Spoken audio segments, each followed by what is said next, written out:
Let's find out what Jake Crain thinks. The JBoy Show. What's up, JBoy? Guys, on the way to the studio to record, but now, man, it's interesting times, and I had a video. I think it should be 8. I think 12. Not only is a slippery slope argument, but you do kind of get to watering down the season. I thought it should be 8. I'm not huge on the 4 buys either, so I kind of broke it all down. But look, I was for expansion because I think it helps recruiting parity. Being able to go into a kid's living room and say, listen, you want to play in the NFL, which most recruits think they are going to play in the NFL these days. I can get you there. How can I get you there? By playing in the most important games in front of the scouts, whether it's Clemson, Ohio State, Oklahoma, whatever. That's what gets you there. Can change a second-round grade to a first-round grade and so forth. So, Jake, I got to give you some props here for a moment because when I was getting ready for this job, when I was making the transition from ABC 13 in Houston to Texags, I had to start beefing up my college football stuff, right? Like, watching it as a casual fan and as a fan, but covering other teams. When you want to do a 3-hour radio show, you got to beef it up. And Luch, he fought for you. He went on your show, and I really got to see what you're doing. How did you build the JBoy Show into what it has become? Because I believe you have a coaching background. Yeah, well, I appreciate that. Shout out Billy Lucci, for believing in me and stuff like that. I appreciate him and you as well. But now, man, I coached college football for the past 9 years, 5 at the Division I level. Was coaching in Montana, came back during the pandemic. Used to working 24/7. That's how it is in the coaching profession. And started, just doing this podcast kind of willy-nilly. I didn't have this huge plan or whatever, and it blew up really quickly. And by the time I was supposed to fly back actually to coach, I made my mind up I wanted to try and do this, and it's been growing like a weed, man, and very fortunate. But no, you're right. I mean, if you're gonna have a 3-hour radio show, man, you got to be able to cross the T's and dot the I's, and I believe in David Nuno, man. You're off to a good start. I appreciate that, Jake. Let's talk a little A&M football. They are a topic of discussion on your show quite a bit. Why do you believe in them being that maybe second team in the SEC?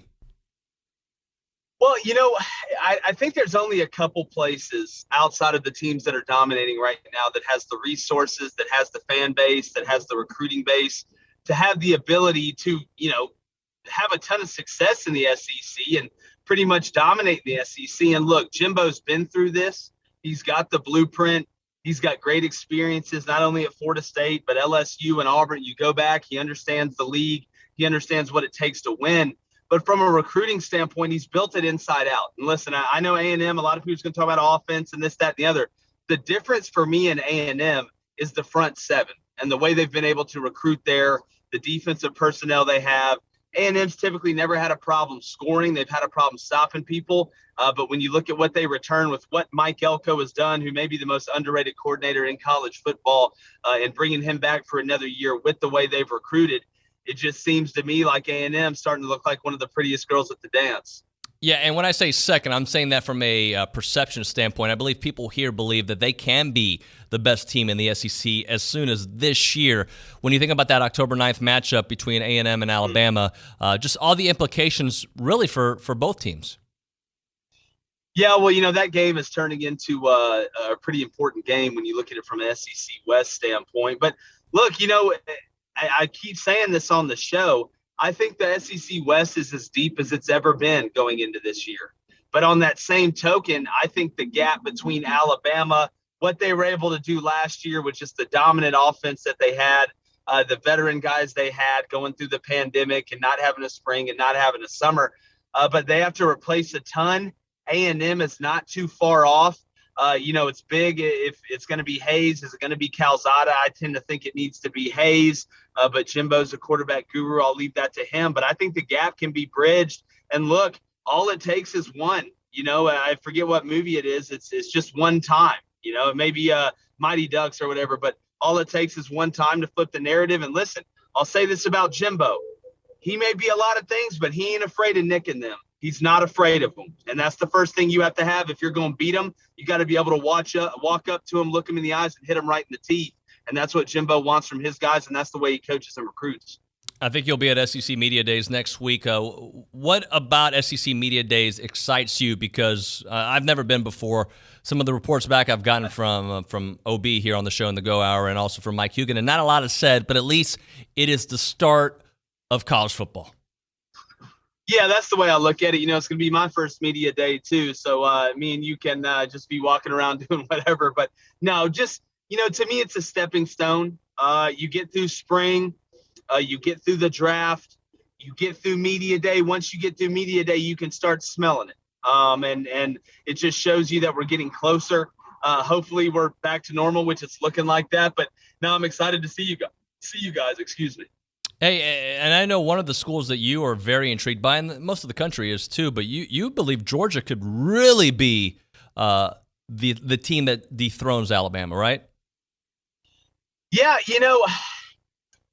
when I look at it this year, and again, I haven't been one of these people, I haven't been in the business long enough, but that's like, oh, Georgia's going to do it this year, and then Georgia's going to do it the next year. But when I look at this team, when I look at this roster, and when I look at the triangle of Todd Monken, JT Daniels, and Kirby Smart, I really do think Georgia has their best chance this year. Now, does that mean they're a lock to win it? Heck no. We know how talented the league is. We know how talented Alabama is. We know trying to venture through the SEC, regardless of what division you're in, is tough. But I think it's a complete team. You look what they've added through the portal. A lot of people thought the secondary was going to be a weakness. So what do? They go out and add Tyke Smith. They add Darian Kendrick and really soup up that back end to add it with a ton of talent up front. And offensively, I think with Monken and with JT, Kirby's kind of on that same evolutionary track as Saban was in starting to realize, hey, man, we're not going to beat people 9-6. We have to start scoring points. I think they're going to open it up on first down a little bit. I think you're going to see more of a vertical attacking game, more of a play action vertical attacking game on early downs, as opposed to getting an 11 and 12 personnel and just trying to run to pass. I think it's going to make them more dangerous. And I think from what I've seen, David, they've been up on Alabama at halftime the last 3 games, but they didn't have enough offensively to adjust and to keep scoring points. And that's been the difference. Jake Crain joining us here on TexAgs Radio, presented by David Gardner's Jewelers. All right, so we're heading into SEC Media Days next week. We're heading into a big season. What is the game on your calendar that you're thinking about early on in the season you have circled? Is it the Clemson game? Which game is it that Clemson, Georgia? Which is the game that you are really penciling as, this is the start of college football? Man, it's hard not to say Georgia Clemson. You look at that game, that could end up being the best game of the year. At the end of the day, it could be the first game and it could also be the last game. But look, David, I'm going to be honest with you, man. After last year, how crazy it was, I'm looking forward to all of them. I'm looking forward to the first one. I'm looking forward to the second one, the third one. But if I had to pick, in the first 3 weeks, obviously Georgia Clemson, I think Alabama's going to run through Miami like a wet paper bag. I love the Colorado matchup with A&M. You got Auburn, Penn State week 3. You got Texas, Arkansas week 2, which I know some of your fans are going to be watching that pretty closely to see that game. But I'm just glad it's back. And I want to say this, David, for all the Aggie fans that are there, whether it's at Yale practice, whether it's, at the games before kickoff, when that stadium's full and it's going nuts, just take a deep breath and really enjoy the ability that we have to be able to go out and do these things, because it's a fabric of society where we're from. It's a part of who we are, and we deserve it, and the players and coaches deserve it as well. There is the JBoy Show. Jake Crain. In fact, look at his Twitter this week, because he's got 2 really special guests coming up very, very soon. Yeah, I do, man. It's going to be great. I appreciate it. Look forward to our talking, man, and hit me up anytime. Y'all doing a great job. Thanks so much, Jake. Appreciate you. Jake Crain there, JBoy Show on the BCSI Associates Hotline.